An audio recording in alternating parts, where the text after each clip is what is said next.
ሰላም ጤና ይስጥልን ተመልካቾቻችን ከአንከር ሚዲያ ዝግጅት ክፍል ያክብሮት ሰላምታችንን እናቀርባለን። በወቅታዊ የፋኖ ትግልና አጠቃላይ የቀጠናው የፖለቲካ አቅጣጫ ላይ መነሻ በማድረግ ከአማራ ፋኖ ብሔራዊ ኃይል ሴንትራል ኮማንድ አባል ከአርበኛ አስረስ ማረዳምጤ ጋር ቆይታ የምናደርግበትን መሰናዶ ነው ይዘን የቀረብነው። አርበኛ አስረስ መስመር ላይ ይገኛል። በጣም ነው ማመሰግነው። አስረስ እንዴት ሰነበትክ? እንዴት አለ?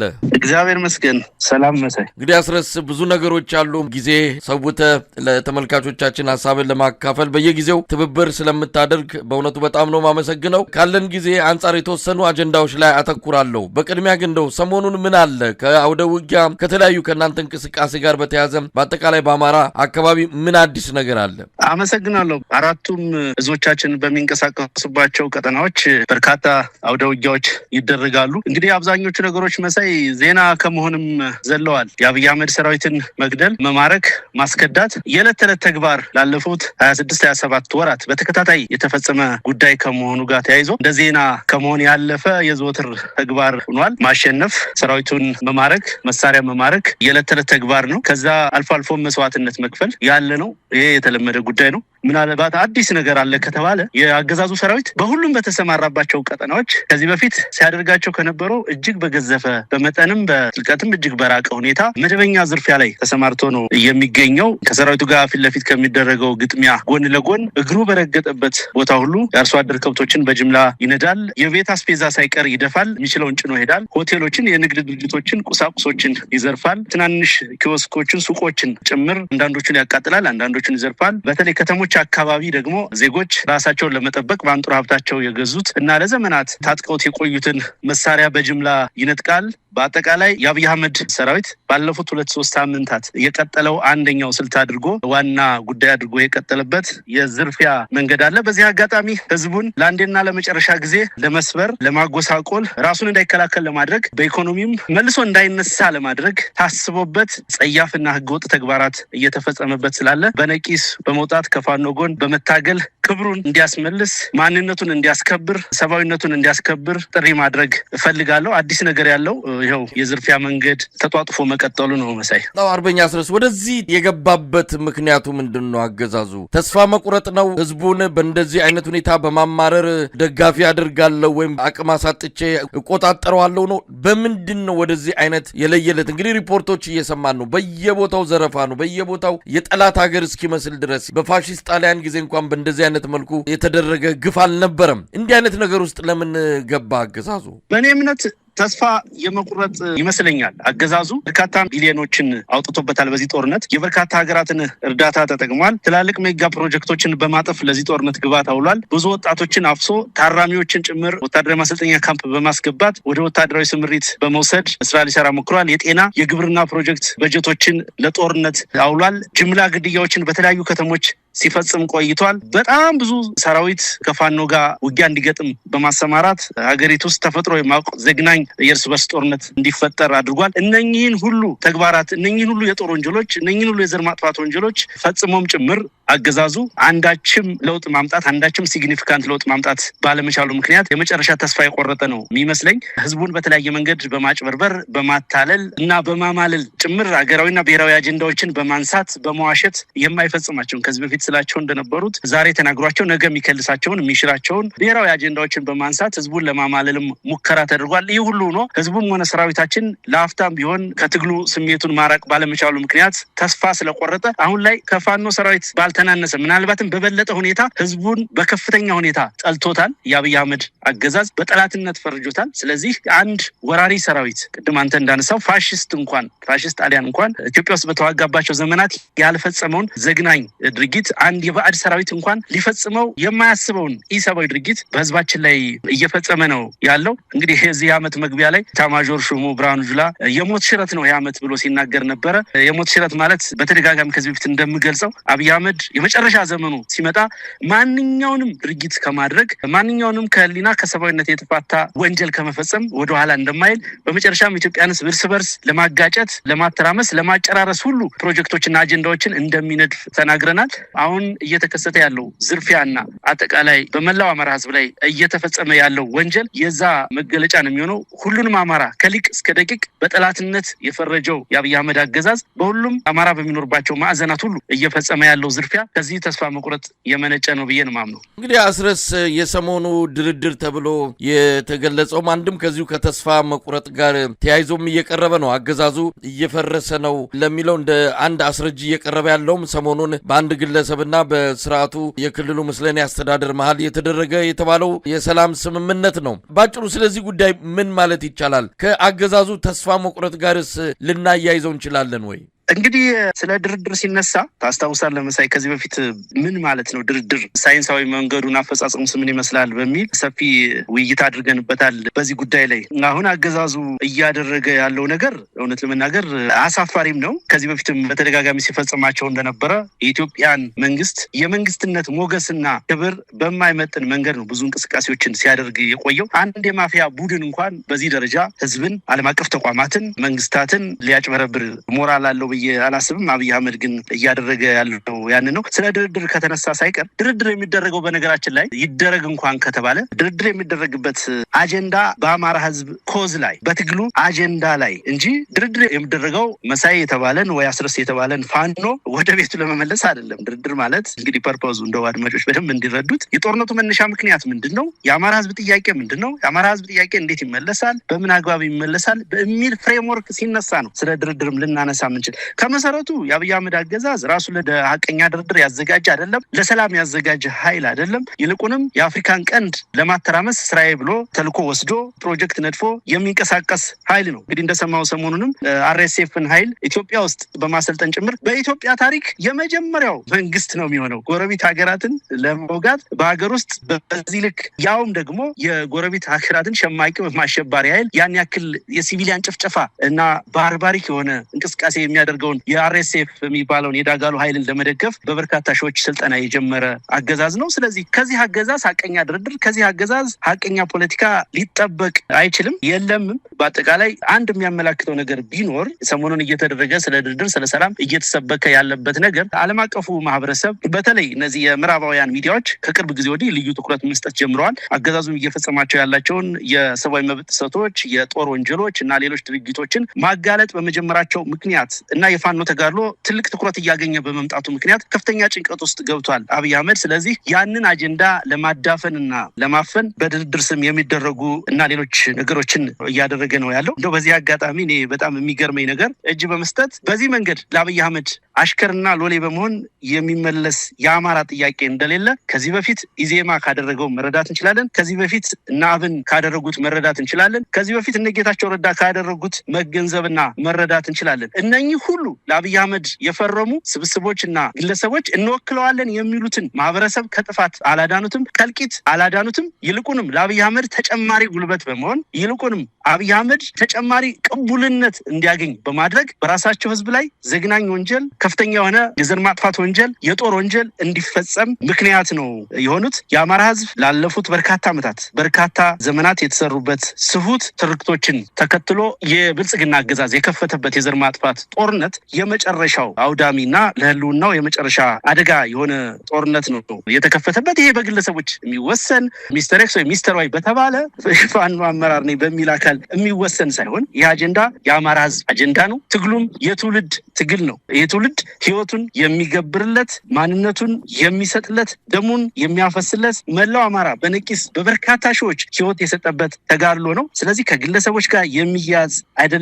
አላማችንም ከፍ ያለ ነው። አማራው ከዚህ በኋላ ለአንድም ቀን ቢሆን ህልውናው አደጋ ላይ የማይወድቅበት ስርዓተ ማህበር መፍጠር፣ ስርዓተ መንግስት መፍጠር ነው ህልማችን። ስለዚህ ያን ህልም የሚያሳካ ጉዳይ ካልሆነ በስተቀር ከዛ በመለስ በእጅ መስጠት በችርቻሮ የምናሳካው አንድም ነገር እንደሌለ ሊገነዘቡት ይገባል። አይደለም ከግለሰቦች ከድርጅቶችም በላይ ነው። ይሄ ትግል የህዝብ ትግል ነው። እንዳነሳሁት በጣም ብዙ ውድ ዋጋ የተከፈለበት ትግል ነው። በዚህ መንገድ ልናረክሰው፣ በዚህ መንገድ በአዳራሽ በአገዛዙ ሚዲያዎች ተከበን በምንናገራቸው መግለጫዎች በዚህ ልክ ዝቅ ልናደርገው የሚችል ትግል አይደለም። እያንዳንዱ በዚህ ትግል ላይ የሚያላግጥ፣ በዚህ ትግል ላይ ሸፍጥ የሚሰራ፣ ይህን ትግል የሚሸጥ፣ ይህንን ትግል ለገበያ የሚያቀርብ፣ ይህን ትግል ለሆዱ መሙያ የሚያውል ሁሉ ይዘገያል እንጂ ዋጋ እንደሚከፍልበት በእርግጠኝነት ነው መናገር የምችለው። መሳይ አስረስ ብዙ ነገሮች ከድርድሩ ጋር ስለተባለ የሰሞኑም ትልቁ አጀንዳ ሆኖ ሲያወያይ ሲያነጋግር ቆይቷል። መልሶ እሱን አጀንዳ ለማድረግ አይደለም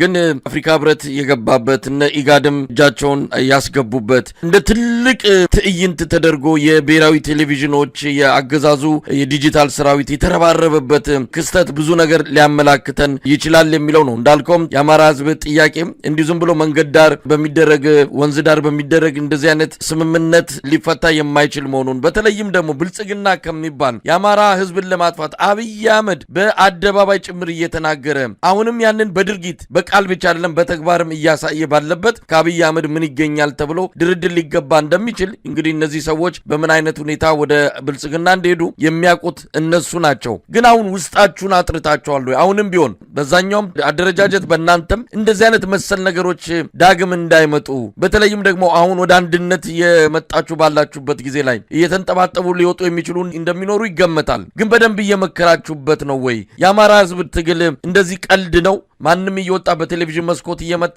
ትግሉን እንዲያደርገናል የሚልበት አይደለም። ትልቅ ዋጋ ትልቅ መስዋዕትነት እየተከፈለበት ያለው ነውና ምን አስባችኋል? ምንድነው ከዚህ በኋላ እንዲህ አይነቱ ነገር ትግሉን በተወሰነ ደረጃ ወደ ኋላ እንዳይጎትተው ምን ማድረግ አለብን ብላችሁ ታስባላችሁ? አመሰግናለሁ መሳይ። እኔ ማውራ እንግዲህ እንደ አንድ የአፋብኃ አመራር ነው። አሁን ነገሮች የተከሰቱበትን ሌላኛውን የፋኖ አደረጃጀት መልስ ቢሰጥበት የተሻለ ነው ብዬ አምናለሁ። ምክንያቱም በማልመራው ድርጅት አመራርነት በማልሰጥበት ተቋም ጋራንት መስጠት አልችልም። ምን እንዳለ ምን ዋስትና እንዳለም እርግጠኛ መሆን አልችልም። እኔ ያነሳውልህ ያለሁት ግን በእንደዚህ አይነት የችርቻሮ እጅ መስጠት በእንደዚህ አይነት በስመ ድርድር በሚደረግ ሸፍጥ እና ተንኮል የአማራ ህዝብ ትግል አይቆምም፣ ሊቆምም አይችልም። ይልቁንም እንዲህ አይነት ነገሮች ላይ የተሰማሩ ወንድሞች ከዚህ ታሪካዊ ስህተት እና ከዚህ ጥቁር ታሪክ ራሳቸውን እንዲያነጹ ጥሪ ማቅረብ ነው የምፈልገው። እንደዚህ የሚያስቡ ካሉ ትግሉን ይዞት የተነሳው ትውልድ ነው። ትውልዱ ትግሉን እንዲመራው በቂ በሚባል ደረጃ ማንቃት ችለናል። ከጥቂቱ በስተቀር አብዛኛውን የማብቃት ስራ እየሰራን ያለው የፖለቲካ አረዳዱና ግንዛቤውን ከፍ በማድረግ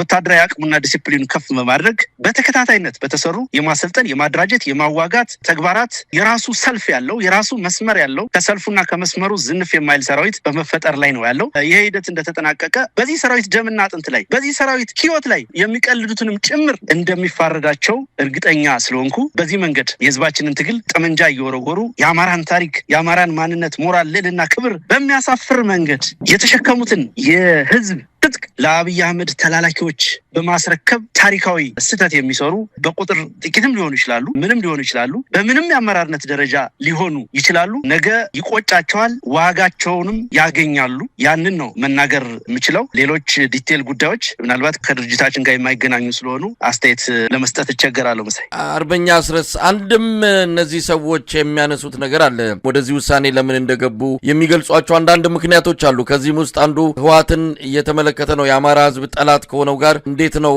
አብረን የምንሰራው? ይህንን ውሳኔ በመቃወም ነው የሚልም ነገር ያነሳሉ። እንደው ይሄ አይነቱ ነገር እንዴት ነው የሚታየው? ለዚህ ውሳኔ ያበቃቸው በዋናነት የሚጠቅሱት ይህንን ጉዳይ ነው። ገንጣይ እና አስገንጣይ የሚሉትንም ቃል በፊት የምንሰማቸውንም አሁን እያመጡ በዚህ ደረጃ ውሳኔ ወስነው መግባታቸውን ይገልጻሉና ይህን እንዴት ታዩታላችሁ? ጥሩ ጥያቄ አነሳልኝ መሳይ። በእውነት በጣም ከሚያስገርሙኝ ነገሮች አንደኛው እንግዲህ አድማጮችም እንዲረዱኝ የምፈልገው አንድ ፋክት አለ። እዚህ ጋር የምናገረው ህወሓት የሚባልን ድርጅት ለመከላከል አይደለም፣ እሱ የኔ ጉዳይም አይደለም። አንድ ቁም ነገር ግን ማንሳት እፈልጋለሁ። 2-3 ነጥቦች ማንሳት እፈልጋለሁ። አንደኛ ነገር እነኚህ እጅ የሰጡ ያሉ ልጆች የአፍ መፍቻቸው ያደረጉት አይ መጣን ለምን ህወሓት ጋር መስራት ስለማንችል እንዴ።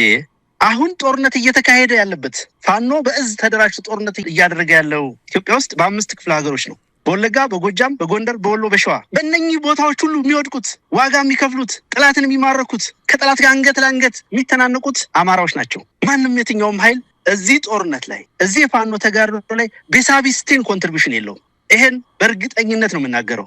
አንድም ሰባራ ነገር ለፋኖ ኃይል ለአማራ ህዝብ የሉና ትግል ድጋፍ ያደረገ በሐሳብም በማቴሪያልም በቅድም በምንም ለምን አገዛዙ ያንን ያነሳል ያልክ እንደሆነ የትግሉን አጀንዳና ኮዝ ከአማራ ህዝብ ልብ ማውጣት ስለሚፈልግ ብቻና ብቻ ነው።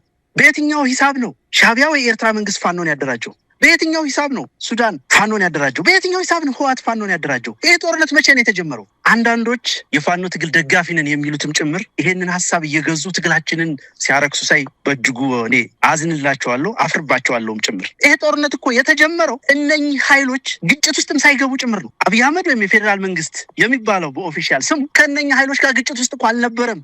እኛ ከአብይ አህመድ ጋር ጦርነት ስንጀምር ሲጀምር የአጀንዳ መቼ ነው የመጣው? ጦርነቱን ከጀመርን ከ2 ዓመታት በኋላ።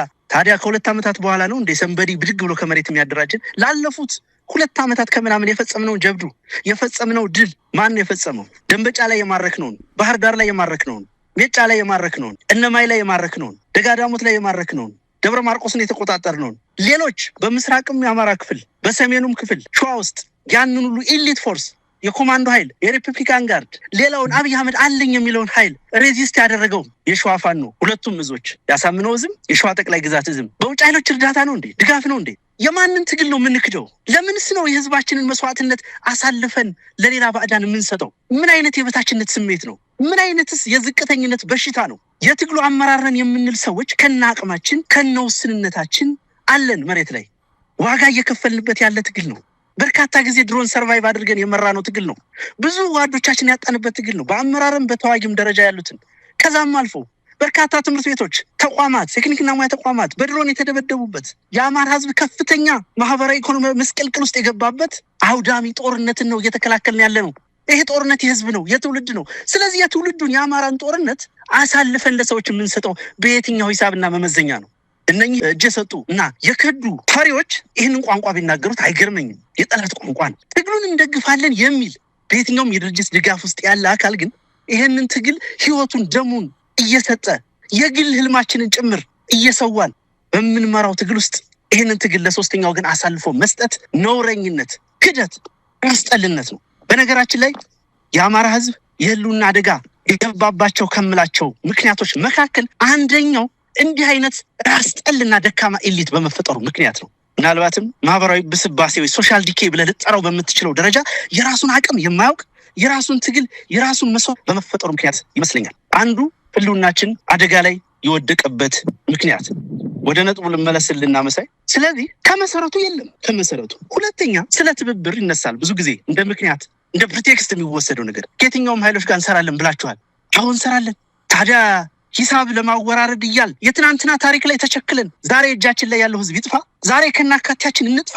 ሲጀመር ከየትኛውም አካል ጋር የሁለትዮሽ ስምምነት፣ የሁለትዮሽ ውይይት፣ የሁለትዮሽ ግንባር የተፈጠረበት ሁኔታ የለም። ስለ ትብብር ስናነሳ የምናነሳው ስለ አፍሪካ ቀንድ የምናነሳው የሱዳን፣ የኤርትራ፣ የትግራይ፣ የቤንሻንጉል ጉሙዝ፣ የአማራ፣ የሶማሌ፣ የአፋር፣ የኦሮሞ ህዝብ ጭምር ከባብረው አገዛዙን ማጥፋት አለባቸው ነው። እሱ ነው ፍሬምወርኩ። ሊሰራበት የሚገባም እሱ ነው። በአንድ በኩል ፈረንጆቹ ፋኖ ትግል የጀመረው የፕሪቶሪያውን ስምምነት ለመጣስ ነው። በሌላ በኩል የትግራይ ኃይሎች ፕሪቶሪያ ስምምነት ይፈጸም፣ ተመልከተው ኮንትራዲክሽን። በሌላ በኩል ደግሞ የኛው ሰዎች በቲፒኤልኤፍ ድጋፍ ነው የሚታገሉት። ይሄ በራሱ እርስ በርሱ የሚጣረስ አደገኛ ሎጂክ፣ አደገኛ ትረካ ነው። ስለዚህ ስለ ትብብር ስናነሳ በአብይ አህመድ ምክንያት የመጥፋት አደጋ የደረሰባቸው የአፍሪካ ቀንድ ኃይሎች በጋራ ስለሚተባበሩበት ማዕቀፍ እንጂ በተናጥል ስለ አንደኛው አውርተንም አናቅም፣ ተናግረንም አናቅም። በተናጥል ስለ ቲፒኤልኤፍም ማንም የፋኖ አመራር በዚህ ልክ ውይይት አለ፣ አቋም ተይዘዋል፣ ፍሬን ግንባር እንፈጥራለን አልተባለም። መታወቅ ያለበት ነገር ግን አማራ ህዝብ የመጥፋት አደጋ በታች ነው የእያንዳንዳችን ስሜት እና ፍላጎት። ስለዚህ ለሆነ የቡድን ፍላጎት ተብሎ ለሆነ ስሜት ፍላጎት ተብሎ የአፍሪካ ቀንድ ህዝብ በአብይ አህመድ ላይ ተባብሮ ነፍጡን ሊያነሳ የሚችልበትን እድል ማበላሸት አይገባም ላለው። ሌላው ቲፒኤልኤፍን የምንጠላው ስጀምር ያልኩትን ነገር ያዝልኝ። እኔ ቲፒኤልኤፍን ልከላከል አይደለም፣ ግን ቲፒኤልኤፍን የምንጠላው በምንድን ነው? እዚህ ሀገር ላይ ጸረ አማራ ትርክትን ኢንስቲቱሽናላይዝ አደረገው፣ ተቋማዊ ያደረገው ነው ዋነኛ ግጭታችንና ጠባችን። በምንድን ነው ተቋማዊ የተደረገው? በህገ መንግስቱ፣ በክልል ህገ መንግስታት፣ በተቋማት። ይሄ ነው ጥላቻችን። ከግለሰብ ስም ጋር አይደለም፣ ፎርዛት ማተር ከድርጅቱ ስም ጋር አይደለም ጉዳያችን። የአማራን ህዝብ ለአደጋ የዳረገው ሲስተም ነው። ከዚህ ሲስተም ውስጥ ህገ መንግስቱ ድንጋጌዎች መካከል፣ ከክልል ህገ መንግስታት መካከል፣ ከሀገሪቱ ኢኮኖሚ ፖሊሲ፣ ማህበራዊ ፖሊሲ መካከል፣ ከሌሎችም ህግጋት መካከል አንዲት እንኳን አንቀጽ ቀይሯል? ብልጽግና አልቀየርም። ቲፒኤልኤፍ ኢንስቲቱሽናላይዝ ያደረገውን ጸረ አማራ ትርክት አብይ አህመድ ምንድን ያደረገው? ሰይፍን ያደረገው። ሰይፍ አድርጎ ምን እያደረገበት ነው? የአማራን አንገት እየቆረጠበት ነው። ስለዚህ አንገት ቆራጩን ተጠግተህ እንዴት ነው ሌላውን በሌላ አስተላለፍ ልትከሰው የምትችል? ከየት የመጣ ሞራል ነው ይሄ? ከየት የመጣ ዝቅጠት ነው? ዛሬ የብልጽግና መዋቅር የሚመሩት እነማን ናቸው?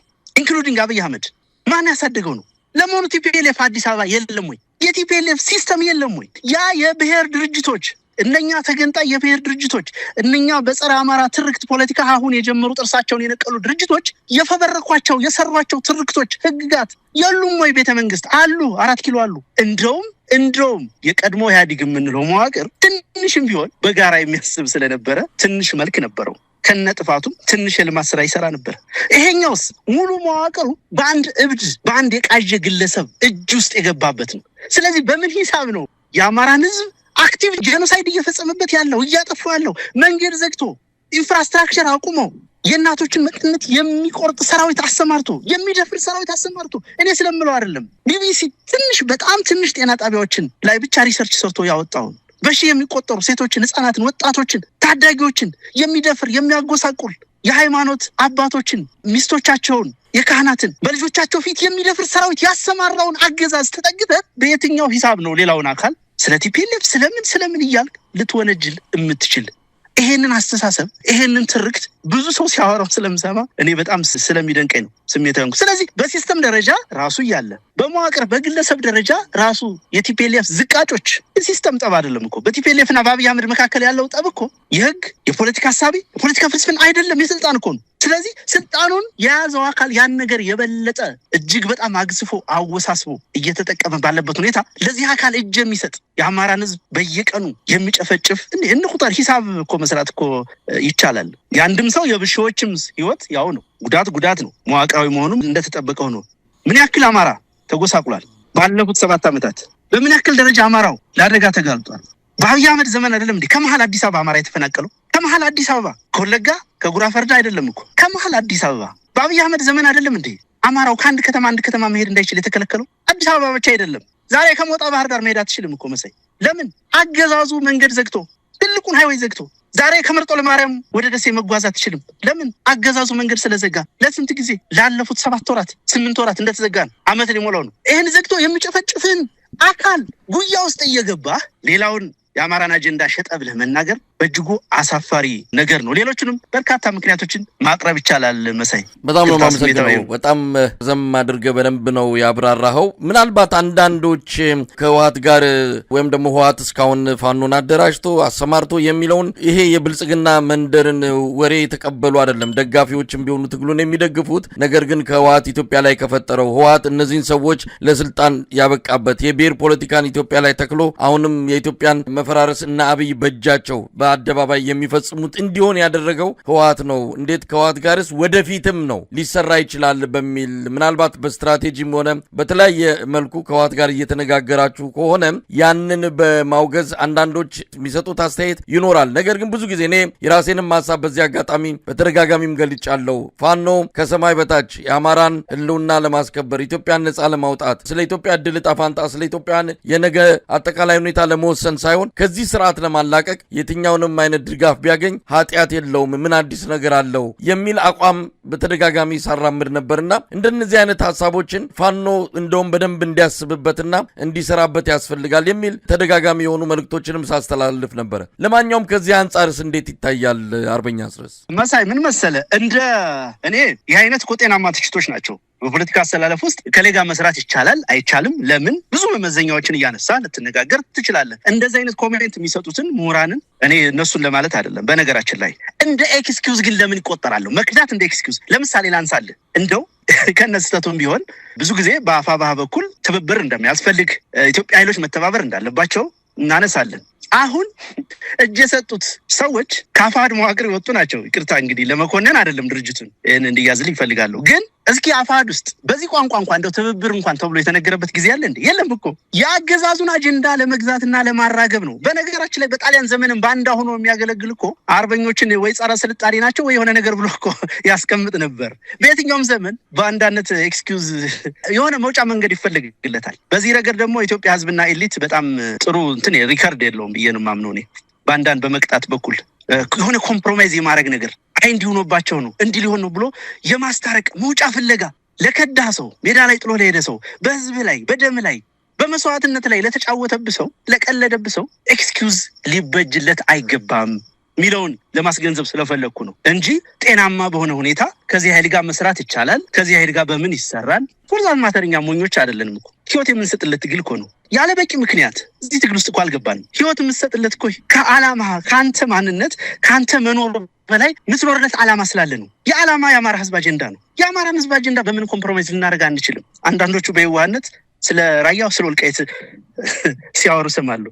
ማንነኛ እኔ ማንነኝ? ወልቃይትን ፈርሜ ለሆነ ኃይል ልሰጥ የምችል እኔ ማንነኝ? በራያ ጣፋንታ ላይ ልወስን የምችል ስልጣንም እኮ የለንም። ፎርዛት ማተር እኮ ግዙፍ አጀንዳ፣ የህዝብ አጀንዳ፣ የህዝብ ጉዳይ እኮ ነው። በዛ ልክ ራሳችንን ማናቅ፣ በዛ ልክ ታሪካችንን ማንረዳ፣ የህዝባችንን ስስ ስሜት ማናቅ፣ ማንነታችንን ማናቅ፣ ትናንት ያለፍንበትን መንገድ ማንረዳ ሰዎች አይደለንም። የለም እኔ አንዳንዱ ነገር ዝም ብሎ ኢማጂን ተደርጎ የሚወራ ዝም ብሎ ተገምቶ የሚነገር ነገር ስለሆነ በዋናነት እኔ ፎከስ ማድረግ የፈለኩት ለባንዳነት የሚደረግ የመውጫ ፍለጋ መቆም አለበት፣ መወገዝ አለበት። አማራ እጅ የሚሰጥበት ዘመን ላይ አይደለም። ይሄንን ጦርነት ከተሸነፈ አማራ ዘላለማዊ ስብራት ውስጥ ዘላለማዊ ጥፋት ውስጥ የሚገባበት ሁኔታ ነው የሚፈጠረው። ስለዚህ አማራ የጠላቶቹን እጅ የሚጨብጥበት ዘመን እንጂ እጅ የሚሰጥበት ዘመን አይደለም። እጅ ለሚሰጥ የትኛውን ቡድንና ግለሰብ የሚደረግ ማሽሞንሞን የሚደረግ ኤክስኪውዝ እጅጉን አደገኛ እንደሆነ ለማስገንዘብ ነው እንደው ቅድም ሰፋ አድርጌ ሄድኩበት። እንግዲህ አርበኛ አስረስ እንደው የአማራ ትግል ያበቃ የፋኖ ጉዳይ ያከተማ አድርገው በብልጽግናው መንደር በእነዚህ ሰዎች መክዳትና እነሱ ጋር መምጣት ያንን ተከትሎ ጮቤ ሲረግጡ ነበረ። ቸበርቻቸው ልዩ ነበረ። በቃ ፋኖ ቀኑ ጨለመበት ጀንበሩ ጠለቀ ብለው በድፍረት አደባባይ እስከ መናገርም የደረሱ አሉና ይሄ በጣም አስቂኝም ብቻ ሳይሆን የሰዎቹ አርቆ አለማሰብ ደጋፊዎቻቸውን ለማስደሰት በዚህ ደረጃ አደባባይ ላይ ያለን ነገር ሽምጥጥ አድርጎ የመካድና ሌላ ነገር አስመስሎ የማቅረቡ ነገር ትዝብት ላይ ወዲያውኑ ነው የጣላቸው። ምክንያቱም በየአቅጣጫው የአማራ ፋኖ ውጊያዎች ናቸው ሲካሄዱ የነበሩት። እንደውም የበለጠ ተጠናክረው የቀጠሉበት በሁለቱ ድርጅቶችም መሀል የሚደረገው ንግግር እየተጠናከረ መምጣቱን የሚያሳዩ ነገሮችን ነው እያየን ያለ ነው። እንደው ምን ለውጥ አመጣ? አንዳች ነገር ሊያመጣ የሚችለው ነገር አለ? ወደፊትስ? አንድ ጽሑፍንም ስላነበብኩ ነው ይህንን የምጠቅሰው። ይሄ ከግለሰብ ኪስ የወጣ ትግል ነው። የአማራ ህዝብ ባለቤት የሆነበት ትግል ነው። ከዚህ በኋላ አንድ ግለሰብ ሄደ መጣ ቀረ በሚል የሚሰናክል ነገር የለውምና ከዚህ አንጻር ምን የመጣ ነገር አለን? በቀጣይስ ሌሎች ተመሳሳይ ክህደቶችን ብናይ ትግሉ እነሱ እንደሚሉት የሚቆም ነው ወይ? አገዛዙ ለእንደነኛ አይነት ጉዳዮች ያው ማታለል ነው። ሞደስ ኦፐራንዲ ይታወቃል። የብልጽግና ማጭበርበር፣ መዋሸት ነው። ከዛ ባሻገር ያው የተወሰነ ኃይል የተወሰነ ሰው አንድም ሁለትም ሶስትም አራትም በርካታ ሚሊዮን በጀት በጅቷል። በነገር ላይ አሁን የአብይ አህመድ ጀነራሎች የዛ አመራሮች ጭምር ውጊያ ከማቀድ በላይ ትልቁን ጊዜያቸውን የሚያጠፉት ለፋኖ ሰራዊት ስልክ በመደወል ነው፣ ለማስከዳት ስራዬ ብለው እንደ ትልቅ ስትራቴጂ ይዘውታል። በዚህ የተወሰነ ሰው አስቀድሞም እንግዲህ ዓላማው ስንነት ያለበት ፈሪ የሆነ ራሱን የሚያስቀድም ትግሉን ያልተረዳ ብዙ አይነት ሰው አለ። የመላእክት ስብስብ አይደለም የፋኖ ሰራዊት፣ የብዙ አይነት ሰዎች ስብስብ ነው። ከዚሁ ከማህበረሰቡ መካከል የወጣ ታጋይ ነው። ከዚህ በመካከል የማይጸና ይኖራል፣ አንድም ሁለትም ሶስትም። እንደዚህ አይነት ነገር መፈጠራቸውን የሚዲያ የበላይነት ስላለው አገዛዙ እነሱን ካፒታላይዝ በማድረግ ነገሮችን ሌላ መልክ በማስያዝ የሆነ ነገር ያለ ለማስመሰል እንደው ጦርነቱ ሁሉ የተጠናቀቀ በሚያስመስል የሰላም አየር ፈነጠቀ ሁሉ እያሉ ሲያነሱ ነበር። እሱ ብቻ አይደለም። በነገራችን ላይ ከዚህ በኋላ ያለውን ለጥቂት ጫካ የቀሩ ጽንፈኞች በሚል ሁሉ እንዲጠራ አቅጣጫ እንደተሰጠ ሰምቻለሁ።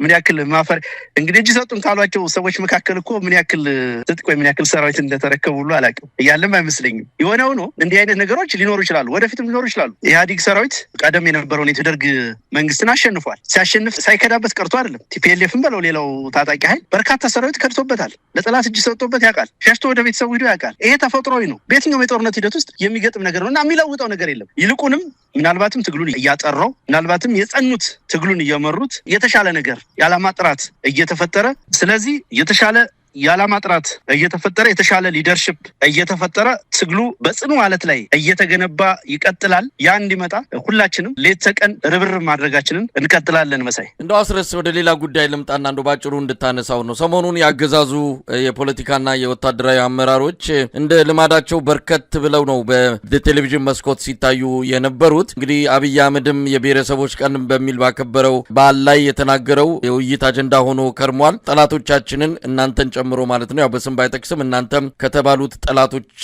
አንዱ እንደምትሆኑ እንገምታለን፣ እንደ ጸጉር ቅማል እናራግፋቸዋለን በሚል የተናገረው እንደዚሁ ተደጋጋሚም በዜናም በፕሮግራምም ያነሳነው ጉዳይ ነው። እንደዚሁ ጀነራል ባጫ ደበሌም የተናገረው አለ። መጽሐፍ አስመርቋል። በነገራችን ላይ እናንተን እንደዚሁ በመደበኛ ውጊያ አቅም ያጣበትና ብዙ ሰራዊት የከዳበት ስለሆነ ሌላ ውጊያ ስትራቴጂ እያሰበ ይመስላል። የጸረ ሽምግ ውጊያ ጥበብ በሚል በባጫ ደበሌ አንድ መጽሐፍ ተመርቆ ወጥቷል። እዛ መጽሐፍ ምረቃ ላይ ላይ ባጫ ደበሌ የተናገረውን ለማንሳት ያህል ነው። ከዚህ በኋላ በኢትዮጵያ ወንበር ስቦ እንጂ ቃታ ስቦ የሚመጣ ስልጣን የለም በሚል ተናግሯል። ምናልባት የኢትዮጵያ ህዝብ ከዚህ በኋላ ወደ ጫካ ለመግባት ምንም ምክንያት የለውም የሚል መልእክትም ለማስተላለፍ ይመስላል። በአጠቃላይ እነዚህ ንግግሮቻቸውን እንዴት ታያቸዋለህ? አመሰግናለሁ መሳይ። እንግዲህ እነኚህ ሰዎች በተለያየ ጊዜ ያው አሰልሺ ነው ለነሱ ምንም ኮንሲስተንት የሌላቸው ንግግሮች ነው በተለያየ ጊዜ የሚደረጉ። አስተያየት ለመስጠት ያስቸግራል። እንዳልከው ነው አብይ አህመድ የኢትዮጵያ ጠላቶች የሚላቸው የስልጣኑን የሚቀናቀኑትን ወገኖች ነው። ወይም ደግሞ በአብይ አህመድ ስልጣን ላይ መቆየት ምክንያት ህልውናቸው ህይወታቸው አደጋ ላይ የሚወድቀውን እና በዚህ አገር መንበረ ስልጣን ላይ አብይ አህመድ መቆየት የለበትም የሚሉትን ነው አብይ አህመድ ቅማሎች ሲል የሚጠቅሳቸው። ይህ አገላለጽ በሂትለር ዘመን አንደኛው የናዚ ሰው ሄንሪክ ሂምለር የሚባል ግለሰብ የገለጸውን አረፍተ ነገር ቃል በቃል የተናገረበት ነው። በጊዜው አይሁዶችን ይመስለኛል በእንዲህ አይነት ቋንቋ ሲገልጽ ነበር። ዲሁማናይዝ ማድረግ የዘር ማጥፋት ወንጀል አርኪቴክቶች አንደኛው ባህሪያቸው ይሄ ነው። የሆነን ማህበረሰብ ዝቅ ማድረግ። በአንድ ወቅት የቀንጅቦች ብሎ ሲናገር ነበር አብይ አህመድ። ደቀ መዝሙሮቹ ያንን ተከትለው ሲዘምሩ ነበረ። ግልጽ የጥላቻ መሰረት ይዞ የሚናገረው ነገር ነው። ያው በአንድ በኩል ጭንቀት ላይ በመሆኑ ጭምር ነው በዚህ ደረጃ አጣጥሎ የፕሮፓጋንዳ የበላይነት ለመያዝ የሚሞክረው። ይሄ የሚታወቅ ነገር ነው። ባጫም በተመለከተ ወንበር ስቦ እንጂ ጥቃት አስቦ ስልጣን መያዝ አይቻልም ነው ያለው። እንግዲህ ባጫ በነገር ላይ የራሱንም ስልጣን ማቆየት ያልቻለ ሰው ነው ስለ ስልጣን አስተያየት የሚሰጠው። ሙሉ ጀነራልነት ባገኘ በሁለተኛ ሳምንቱ ነው አምባሳደር ተደርጎ ከረባት ተደርጎለት የተላከውና ይሄ ግለሰብ ነው ኢትዮጵያ ውስጥ ስልጣን እንዴት እንደሚገኝ የሚናገረው ማለት ነው። ኢትዮጵያ ውስጥ አዚፍ ሰላም እንደሰፈነ ዲሞክራሲ እንዳለ አስመስሎ በነገራችን ላይ በሽምቅ ትግል ተማርኮ የሽምቅ ትግል ጥበብ የሚል መጽሐፍ ያሳተመ የመጀመሪያው ሰው ይመስለኛል። በሻዕቢያ ሸማቂዎች ነው የተማረከ ባጫ። ውስኪ ቤትም እንዳስመረቀ ሰምቻለሁ። በእርግጥ ተወዛዋዥ ከመሆኑም ጋር ተያይዞ ቢዝነስ ሲያስብ ውስኪ ቤት ወይ ጭፈራ ቤት ትዝ ቢለው የሚገርም አይደለም መሳይ። ዳንስም ይወዳል፣ ኪነትም ዳንስም ይወዳል። ለዛ ነው አዎ እሱ ሊሆን ይችላል። እና በሻዕቢያ ሸማቂ ኃይሎች ተማርኮ ተወዛዋዥ የነበረ ግለሰብ ነው እንግዲህ ስለ ጸረ ሽምቅ ውጊያ ጥበብ መጽሐፍ ያሳተመው። እውነት ለመናገር በትክክል የሽምቅ ውጊያን የሚከላከል መጽሐፍ ቢሆን ኖሮ በመጽሐፍ መልክ እነሱ ጠላት የሚሉት የኛ ኃይል ጭምር እንዲያነበው በመጽሐፍ መልክ መውጣት ባልነበረበት ነበር።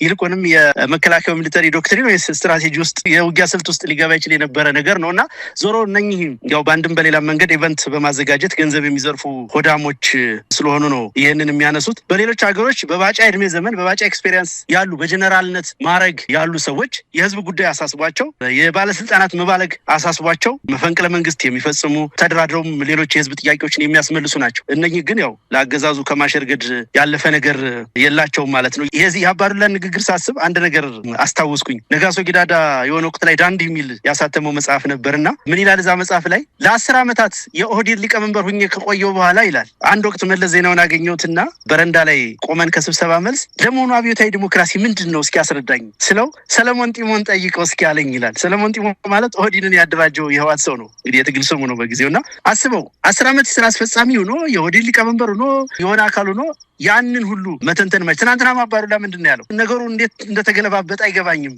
አሰብ የወሎ አካል ነበር። ምን ነበሩ እነኚህ ሰዎች? ባለስልጣን ነበሩ። ተላላኪ ነበርንም ሲሉ ትናንትና ተናግረዋል። ቀደም ስናገር የነበረው በእርግጥ ቲፒኤልኤፍን የሚጠላ አካል መጥላት ያለበት መዋቅሩን ጭምር ነው ስል ስናገር የነበረው እነኚህ መሰል ሰዎችን እና አብይ አህመድ የእነ አባዱላ ገመዳ የማደጎ ልጆች ናቸው። ስለዚህ እነኚህ ሰዎች ትናንትን የሚከዱ ለሆነ ፖለቲካዊ ፐርፐዝ ብለው አንድን ነገር ፍጹም ግልባጩን የሚናገሩ ነጭ ውሸት የሚያወሩ በእድሜ እንኳን አርጅተው ሽበት ቀላቅለው ባዮሎጂካሊ እንኳን የመሞሻ ዘመናቸው ደርሶ ከዛ የተላላኪነት መንፈስ መላቀቅ የማይችሉ የፖለቲካ ድውያን ናቸው። እነኚህ ሰዎች የሚመሩትን እነኚህ ሰዎች ስትራቴጂዝ የሚያደርጉበትን አገዛዝ መደገፍ ነውረኝነት ነው ብዬ ቅድም ጠንከር አድርጌ የተናገርኩትም ለዚህ ነው። በአጠቃላይ በየትኛውም ቦታ በየትኛውም ኢቨንት በየትኛውም አጋጣሚ የብልጽግና ሰዎች የሚናገሩት ነገር ሊያሰርጹ የሚፈልጉት ትርክትና ሪዮተሪክ እርስ በርሱ የሚጣረስ ዓላማቸው ምን እንደሆነ የማይታወቅ ፍጹም የሆነ ተወራራሽነት፣ ተያያዥነት፣ አግባብነት የሌለው አነጋገር በመሆኑ የብልጽግና መዋቅር በአጠቃላይ የፖለቲካ መዋቅር አለመሆኑን ከዚህ መረዳት ትችላለህ። በአጠቃላይ ምንድነው ስልቱ የመኖር ስልቱ ብልጽግና ቤት ያልክ እንደሆነ በአንድም በሌላ አጋጣሚ መወድስ አብይ አህመድ ማቅረብ ብቻ ነው። ሌላ ነገር የለም። የትኛውም ሚኒስትር የትኛውም ብልጽግና አመራር ሚዲያ ላይ በቀረበ ጊዜ በቃ የንግግሩ ማዕቀፍ መወድስ አብይ ማቅረብ። ከዛ በተረፈ ለኢትዮጵያ ሕዝብ የሚጠቅም ለኢትዮጵያ ሕዝብ የሚበጅ ሰላም የሚያመጣ የኢትዮጵያን ህልውና የሚያጸና አንዳችም አይነት ፖለቲካል ፍልስፍና ያለበት አንዳችም አይነት ለውይይት ለትንተና ለንግግር የሚያበቃ አንዳችም አይነት መልእክት ሲያስተላልፉ ሰምተናቸው አናቅም። በአንድ በኩል በሚያርፍባቸው ምትና ዱላ ልክ ይወሰናል። አንዳንዴ ጠንከር ያለ ምት ሲያርፍባቸው የበለጠ ነገራቸው እንደ ባቢሎናውያን ይደበላለቃል። አንዳንዴ መልክ የያዙ መሰረት የያዙ ለመምሰል ይሞክራሉ። ያም ሆነ ግን ብልጽግና የጥፋት መዋቅር እንጂ የፖለቲካ ድርጅት ባለመሆኑ ምክንያት በተለያየ ጊዜ በአመራሮቹ የሚደረጉ ንግግሮችና መልእክቶችን እንደው አስተያየትም ለመስጠት ትንተናም ለመስጠት ያስቸግራል። መሰለኝ። በጣም አመሰግናለሁ። እንግዲህ አርበኛ አስረስ ውይይታችንን እያበቃን ነው። እንደው ከአንዳንድ የኦሮሞ ፖለቲከኞች ጋር እንደዚሁም አክቲቪስቶች ጋር ስንነጋገር አገዛዙ በፍጥነት እየፈረሰ ነው። እንግዲህ በወረዳና በዞን አካባቢ ያለው መዋቅሩን በጥርጣሬ እየተመለከተው ይገኛል። ጥያቄ እያነሱ ነው። አብይ አንድ ቀን ይጠፋል፣ እኛ ከወዲሁ ከሚመጣው ኃይል ጋር መነጋገር ይሻለናል የሚል ሀሳብ በደንብ እያደገ እንደመጣ ብልጽግና መንደር ውስጥ እየሰማን ነው። ለዚህም አብይ አህመድ ማዕከል ካለው ከዋናው ከአዲስ አበባው ከፌዴራሉ መዋቅር ውጭ ያለውን በጥርጣሬ እንደሚመለከት አሁን በጣም ከፍተኛ ቁጥር ያለው የብልጽግና የወረዳና የዞን አመራር እየታሰረ ወደ እስር ቤት እየገባ እንዳለም እንሰማለን። ይሄ የሚያሳየው አብዮት ልጇን እየበላች ብቻ ሳይሆን አገዛዙ እየፈራረሰ መሄዱን የሚያሳይ ነው የሚል ነገር ነው እንግዲህ በኦሮሞ የፖለቲካ ሰዎች ዘንድ ሀሳብ ስንለዋወጥ የሚገልጹልን። ይህን መታዘብ ችላችኋል ወይ? በአገዛዙ በፍጥነት የሚፈርስ ከሆነ እናንተ ተደራጅታችሁም ከሌሎች የኢትዮጵያ ኃይሎች ጋር መሆናችሁ ክፍተት እንዳይፈጠርም ምናልባት ይህ ሰውዬ አንድ ቀን ጠዋት ከእንቅልፋችን ስንነቃ ወደ ቤተ መንግስት ወዳዘጋጀው አቡዳቢ ሊሄድ ይችላል። የዛን ጊዜ ሊኖር የሚችለውን ክፍተት እንግዲህ አንድም ፋኖ እጅ ላይ ያረፈ እንደሚሆን ምንም ጥርጥር የለውም። በተሻለ ሁኔታ በአደረጃጀትም በወታደራዊ ኃይልም አሁን ካሉት ከብልጽግናም በማይተናነስ መልኩ ፋኖ ላይ ነው አቅሙ ያረፈው። ስለዚህ ይህን ነገር እያሸተታችሁ ነው ወይ? ምንስ ያህል ለሚመጣው እየፈረሰ ካለው የብልጽግና መንደር ጋር ተያይዞ ለሚመጣው ለውጥ ምን ያህል ተዘጋጅታችኋል? የመጀመሪያው ስራችን የነበረው የአማራን ህዝብ ከገባበት ድብታ ማውጣት ነበር።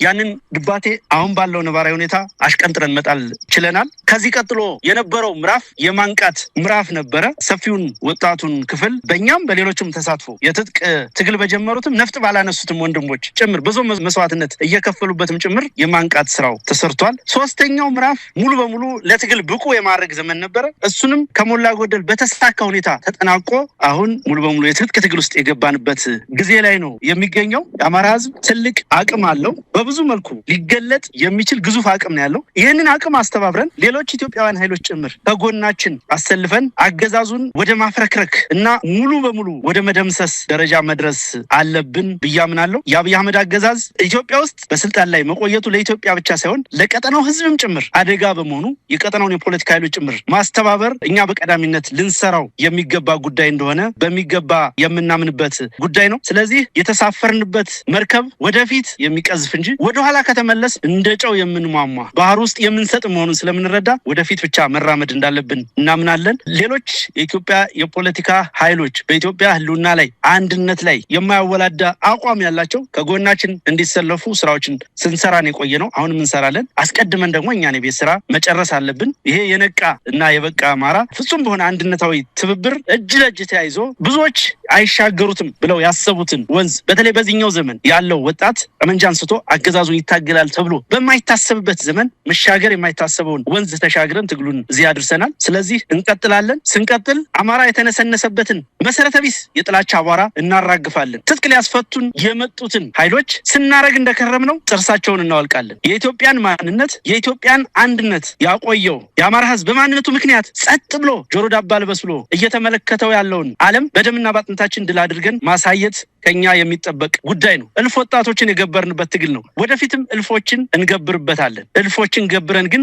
ከሁሉም ኢትዮጵያዊ ጋር ተባብረን ድል እናደርጋለን። በጣም ነው የማመሰግነው። በድጋሚ አርበኛ አስረስ ማረ ዳምጤ በወቅታዊ ጉዳዮች እንደዚሁም በቀጣይ ስለሚኖረው በዝርዝር በስፋት ያስቃኘን ውይይት ነበር ያደረግነው። በአንከር ሚዲያ ታዳሚዎች ስም ከልብ አመሰግናለሁ። አርበኛ አስረስ ማረ ዳምጤ የአማራ ፋኖ ብሔራዊ ኃይል ሴንትራል ኮማንድ አባል፣ እግዜር ይስጥልኝ። መልካም ቀን። አመሰግናለሁ።